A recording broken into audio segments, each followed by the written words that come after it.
Our planet is facing an unprecedented crisis as we continue to wrestle with the impacts of coronavirus.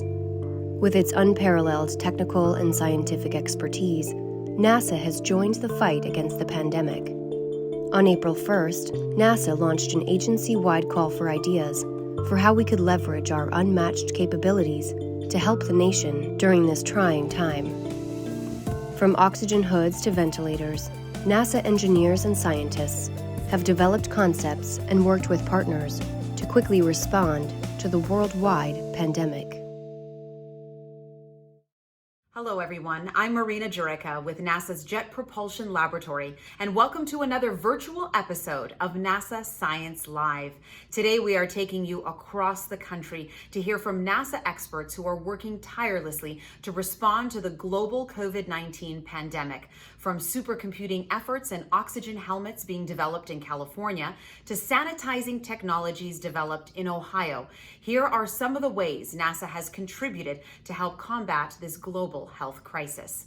Last month, NASA's Space Apps COVID-19 Challenge invited coders, entrepreneurs, scientists, designers, storytellers, builders, artists, and others to use data from NASA and other space agencies to design solutions related to COVID-19. In just 2 days, more than 15,000 people from 150 countries around the world registered to participate in the global hackathon, creating over 1,400 products ranging from mobile apps, websites, music, art, and more. Challenge winners will be announced in August. In the meantime, you can visit covid19.spaceappschallenge.org to learn more. A NASA supercomputer usually used for Earth science research is now being leveraged to study COVID-19. Among other plans, 2 researchers from NASA's Ames Research Center in California are using the powerful computer to study genetic risk factors and more. Researchers at NASA's Langley Research Center in Virginia and the National Institute of Aerospace are lending their expertise in computational fluid dynamics to better understand the flow of a person's breath through an N95 mask. Results from their study ultimately could help engineers design mask filters that last longer and keep out more harmful particles. Johns Hopkins University is incorporating NASA Earth science data, such as temperature, humidity, and rainfall, in its online COVID-19 dashboard, a leading model of coronavirus spread.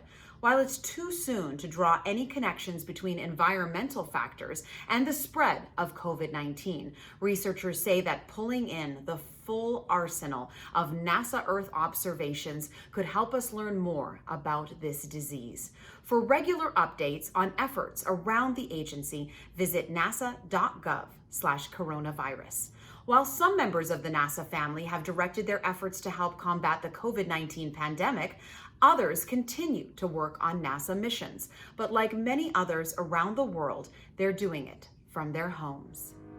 Hi, I'm Janelle Wellens, and I'm an engineer at JPL. I'm Mike Grecklick-McKean, and I'm a space weather forecaster with NASA's Goddard Space Flight Center. Hi everyone, my name is Ina Soto Ramos. I am the data manager for exports and CBAS at the Ocean Ecology Lab, NASA Goddard. I'm Armin Sarushian. My name is Mamta Patel Nagaraja. I'm Jory, and I'm the live producer director for NASA headquarters. Hi, my name is Nisu Okan, and I work on the Mars Perseverance rover. I'm Stephanie Oy, and I work at NASA JPL as a Mars Curiosity rover driver.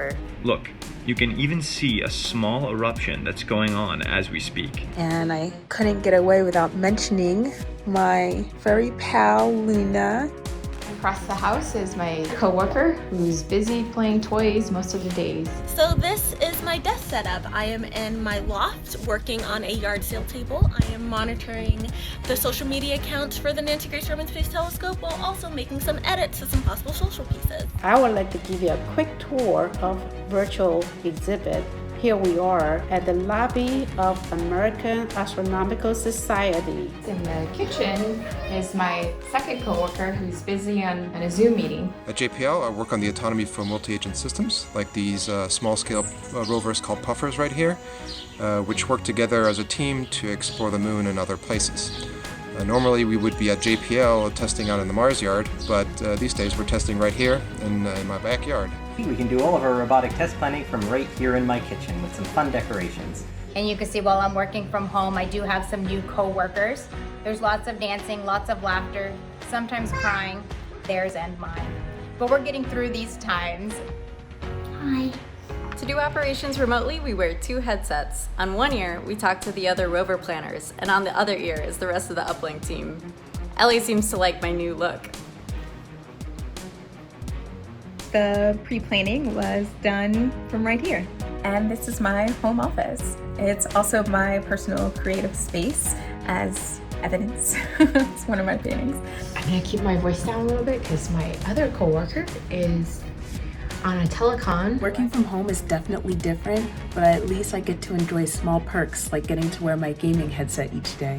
It's been a challenge working at home. It's been different, sort of a blessing in disguise because I get to spend more time with my family.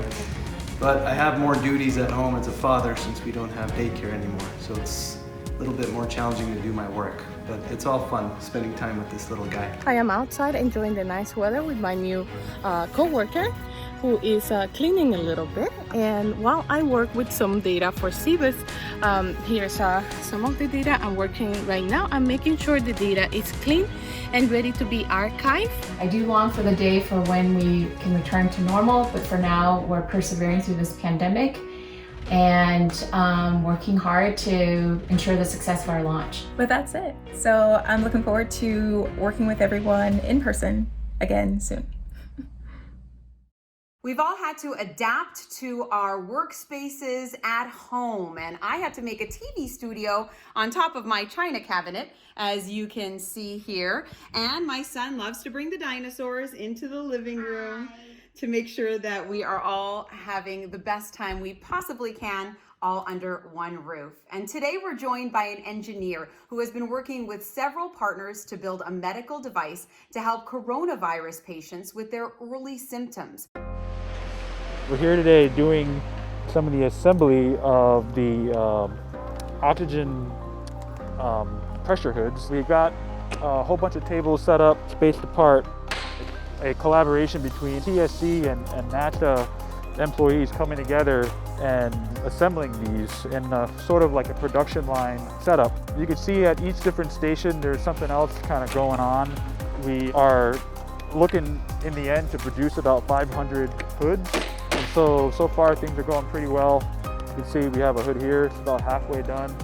And it'll be jumping through a couple more stations in order to put the seal on the bottom, add the straps, and then ultimately do a quality inspection on the unit. Mike Buttigieg, welcome to the show. Hi Marina, thank you for having me. Now, Mike, your team at Armstrong Flight Research Center has partnered with Antelope Valley Hospital, the City of Lancaster, Virgin Galactic, the Spaceship Company, and Antelope Valley College to create these innovative solutions for possible shortages of critical medical equipment. And you are involved in an effort to build a prototype oxygen helmet that doctors are testing for future use. Can you tell us exactly what a positive pressure hood is? I understand it's like a CPAP helmet. How does it help patients that have COVID-19? Sure. The CPAP helmet works essentially by having an enclosed space over a patient's head. Doing this does 3 major things for us. So the first is that by encapsulating the person's head, we're able to pressurize it, and by pressurizing the bag, we're able to inflate the person's lungs. So as you can imagine, when a patient has COVID-19, the lung capacity is reduced. So by pressurizing their lungs, we make the remaining area of those lungs be more effective than if it was not pressurized. The second major point is we're able to then take that enclosed space and also fill it up with pure oxygen. So by filling it up with pure oxygen, we're able to take that remaining space in the lungs and take it even further. This again further increases the recovery ability of a COVID patient. The last and very important point of having this helmet is that there's a seal around the neck, and it prevents any air from escaping the person as they're breathing. So there's an exhalation valve which is filtered, so all the COVID air is sort of trapped before it leaves the patient's helmet. Now, as you said, it takes a village, Mike, and you all had an idea, but it was a huge collaborative effort. How did you all work together from so many different places? Sure. So we had a team put together by one of the major aerospace companies here. It was comprised of, again, other aerospace companies, a local college, a hospital, and city leadership. So when we all came together, it was very quickly we were able to kind of understand the same language, as many of us were engineers or very focused on a very specific goal. So what made the team so effective is not so much the ideas that have come out of them. Obviously, those are very important, but it's the culmination of all the players that make it a very impactful type of mission. So what I mean by that is that if you have a great idea, it's like, okay, well, how do we grow that to impact our city or our state or our country or even the world? In order to do that, we have to have people from many different disciplines that are able to provide those major key points. So that might be, you have inventors, you have implementers, you have funding managers, you have lawyers, you have doctors, and we had all those different types of people on the team that were able to make a really big difference. The last point I want to make is that it's with any effective team, we need to have a common goal. Obviously, the common goal here is helping COVID patients. And so when a team shares such a strong goal, the possibilities are endless with how much you can help. That's amazing when everyone can come together with that one common goal. And you said it's a very simple device, but it requires extensive testing. It's taken over a lot of your time. It sure has. About 2 months of my life was pretty much dedicated to developing this hood. And we've all had to get a little creative with our work and at-home spaces. I know earlier I showed you that I had to turn my living room into a TV studio, and it looks like I'm talking to you from a garage. Is that your home lab? It is. This is the garage where I spent a lot of my time developing the hoods and doing some testing, and it's worked out great. It looks really great, and you were able to have a lot of the things that you need right there on hand, which is great. Absolutely. Well, thank you so much for joining us today, Mike. All right, thank you, Marina.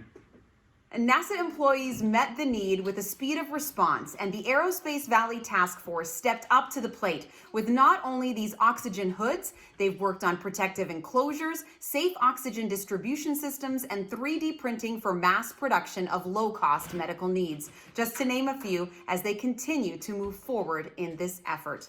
Another urgency is to supply ventilators, and it has become a top priority to medical professionals across the country, but also to NASA's Jet Propulsion Laboratory. Their engineers and scientists have embarked on a mission to help provide a solution to the nationwide ventilator shortage. Let's take a look.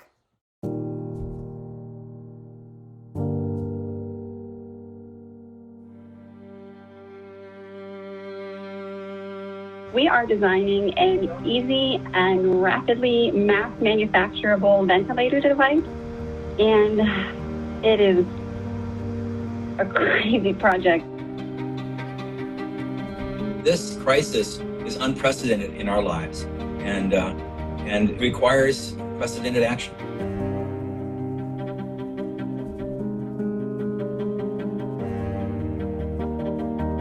I'm so amped up. I mean, it really, the adrenaline rush, it's exciting, but it's exhausting. And I think we all just want to do everything we can to try to help. You ready?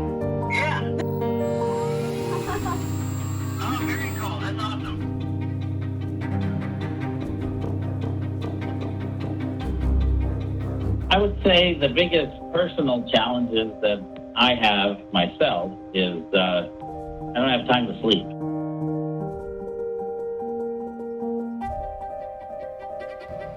I think what JPL brings to the table is extraordinary talent. It also brings to the table tremendous innovation. The third thing it brings to the table is tremendous focus. The other thing that I felt, I see it in our team, and that is a call to duty. I have this talent, I'm an engineer or a scientist, I can do something. We have the potential to save human lives, people that we might know, our neighbors, our families. And that intensity, amazing. It's amazing. And as stressful as this has been for everybody in the last couple of weeks, not one of us can stop.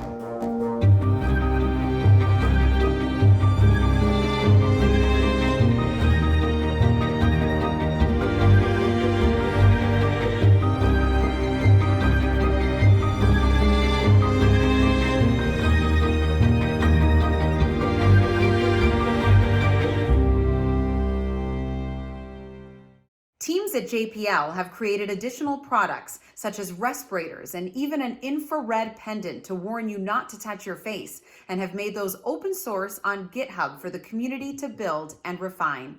As you can see, everyone wants to do their part. As NASA engineers and scientists are studying what can be done to further aid COVID-19 patients, they also are conducting research to see how we can further minimize the spread of the viruses in spaces such as ambulances and hospitals. We're joined by Marit Meyer, a researcher at NASA's Glenn Research Center in Cleveland, who is working with a private company to develop an aerosol product that could disinfect enclosed spaces like classrooms and offices. Marit, thank you so much for joining us. It's good to be here. Thank you. And you are joining us from a little bit of a noisy location, a home to you though, for sure. Yes, I'm in the laboratory here at Glenn Research Center, and the ventilation system is very loud, but that's an important part of our safety protocol, so I can't turn it off, sorry.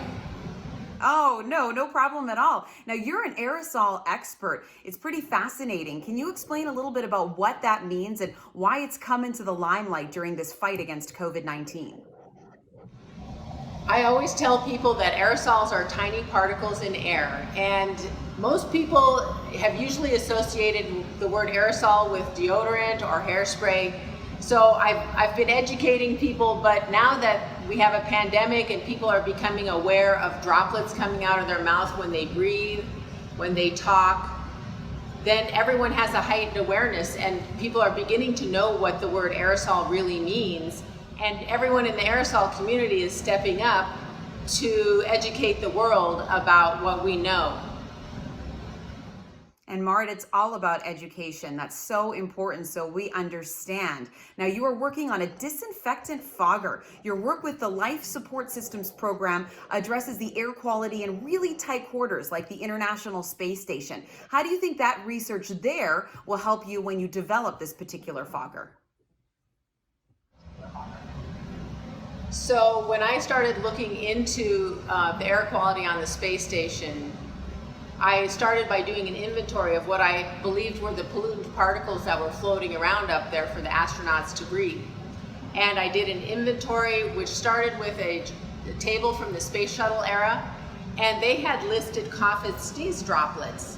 At that time, I didn't think that was a very important source of aerosols in a tight quarters of the space station. However, now that we've had a pandemic, I see cough and sneeze droplets completely differently. It really is important to understand how they transport, how long they last before they evaporate. They can all be carrying viable viruses if they are exhaled from an infected person, for example. So the disinfectant fogger that we're going to be working with here is a way to get rid of all of the pollutant particles that have any kind of viable virus or bacteria in it. And we're working with the second generation of this fogger, helping the company optimize the settings. I'm going to measure the particle size distribution to understand the fate and transport of these droplets and how much we need of the disinfectant to disperse to be able to disinfect large spaces such as classrooms, places of worship, concert venues, etc. Yes, I remember you telling me this is much more powerful, this second generation fogger. And you mentioned you're partnering with the emergency product and research team, and you'd like to get this prototype cheap enough for all customers and get people back to work. That's been such a huge effort. Why do you think this product is going to help keep the economy, or at least get the economy up and running again? Well, we've all been sheltering in place and it's been very difficult. Now we're beginning to be able to go out and be in public spaces again, and people need to have confidence that these spaces are clean. We have to clean in new ways that we never cleaned before, and this disinfectant fogger can be used inexpensively in any kind of business, and it's really great to be able to help kind of with the effort to get America up and running again, to get businesses open and have people feel comfortable going out in public again. And I have a great team of colleagues here at NASA Glenn in my branch that are helping me with this exciting work. And we just are happy to be able to make a contribution. And this is a regional company, a regional project, but it really has the potential to help everyone in America and in the world as well. That's so amazing, Marit, and consumer confidence is so important, especially as we try to go back to normal. And you've had to get a little bit creative as you have been working. I'm so glad you got to go back to your lab now, but you had to be a little creative over the last few weeks, didn't you?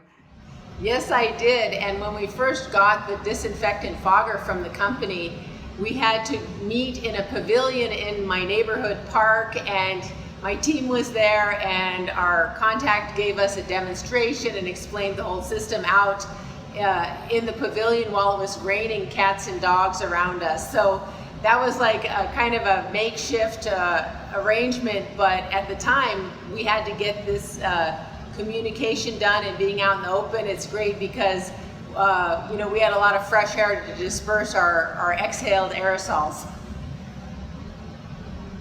It's scientists like you, Marit, that just want to get the job done and make a global influence. And thank you so much, and good luck with your continued research. Thanks, it's been great talking to you, Marina. You too. Now, this has truly been rewarding work. And speaking of our planet, as people across the globe are responding to the implications of COVID-19, many of us have changed our daily habits, including how much we travel.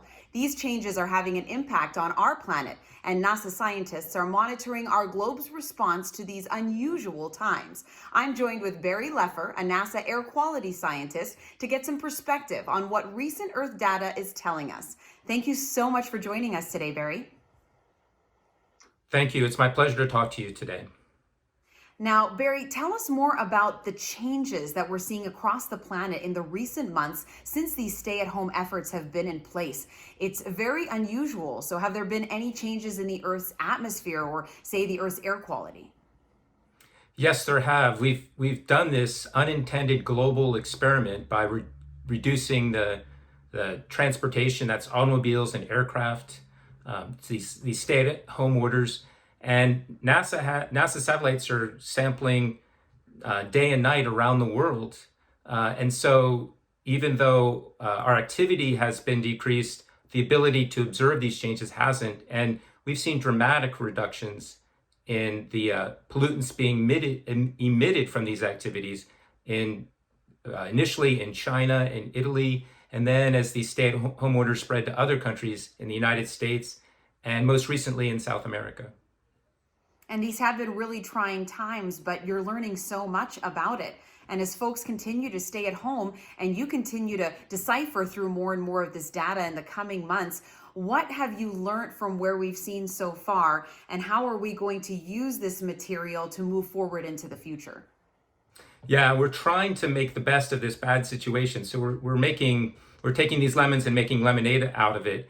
And we've seen that what we understand about air pollution, it's really testing our ability to see how well can we forecast air pollution, how well, and it also highlights how people's actions really make a large difference.